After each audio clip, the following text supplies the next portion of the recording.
Hi everyone, welcome back with me again in this channel. On today's tutorial, I'm gonna show you how you can export a 4K quality video for your edited videos on CapCut.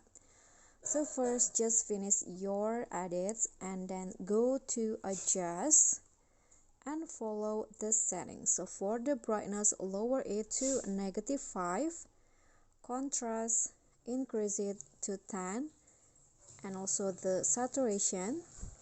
Then go to highlight and increase it to 20. Now click on a check icon and please make sure that the adjustment apply to all of your clips. And after that, go back, click on overlay, then add this picture as overlay.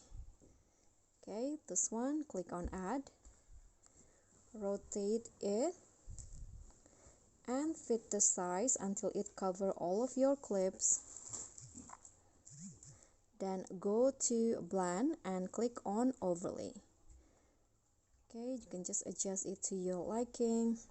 Click on a check icon and you are done. So that's all from me. I hope this tutorial will be helpful.